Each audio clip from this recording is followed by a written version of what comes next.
ദൈവമനുഷ്യൻ്റെ സ്നേഹഗീത അധ്യായം 33.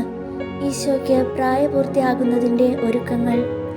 മേരിയും അൽഫയോസിൻ്റെ മേരിയും കൂടെ കുറേ അധികം വെള്ള കമ്പിളികൾ ചായത്തിൽ മുക്കി മരക്കൊമ്പുകൾ വിലങ്ങനെ കെട്ടിവച്ചിരിക്കുന്ന ചുള്ളികളിൽ നിരത്തുന്നു. മേരി ഈശോയ്ക്ക് വേണ്ടി വസ്ത്രമുണ്ടാക്കുന്ന തിരക്കിലാണ്. അൽഫയോസിൻ്റെ മേരി പറയുന്നു, നിന്റെ പുത്രൻ അവൻ്റെ പ്രായപൂർത്തി ആഘോഷത്തിന് നിന്നെ ഞാൻ സഹായിക്കുമ്പോൾ അവൻ എൻ്റെയും മകനാണെന്ന് തോന്നിപ്പോകുന്നു. 12 വയസ്സായ ഈശോ ജെറുസലേമിലേക്ക് പുറപ്പെടാൻ തയ്യാറാകുന്നു. ഈശോ നന്നായിട്ട് വളർന്നിട്ടുണ്ട്. ചെറുപ്പക്കാരിയായ അമ്മയുടെ ഇളയ സഹോദരനാണെന്ന് തോന്നും. മേരിയുടെ തോൾ വരെ ഉയരമുണ്ട്. വളരെ അയവുള്ള ഒരു കമ്പിളി ഉടുപ്പാണ് ഈശോ ധരിച്ചിരിക്കുന്നത്. ഇളം ചുവപ്പ് മാണിക്യക്കല്ലിൻ്റെ നിറം. വളരെ നേർമയായി നെയ്തെടുത്തിരിക്കുന്നു. ഉടുപ്പിൻ്റെ കഴുത്തിലും കീഴഗ്രത്തിലും കൈയുടെ അഗ്രത്തിലും കുറെ കൂടി കടുപ്പമുള്ള ചുവപ്പിൽ ഗ്രീക്ക് ചിത്രപ്പണികൾ ചെയ്തിരിക്കുന്നു.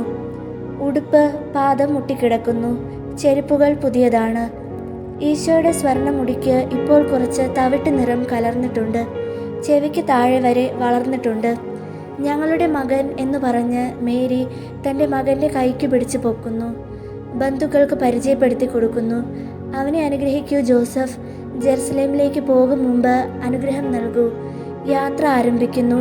മറ്റു തീർത്ഥാടകരുമായി ചേരുന്നു.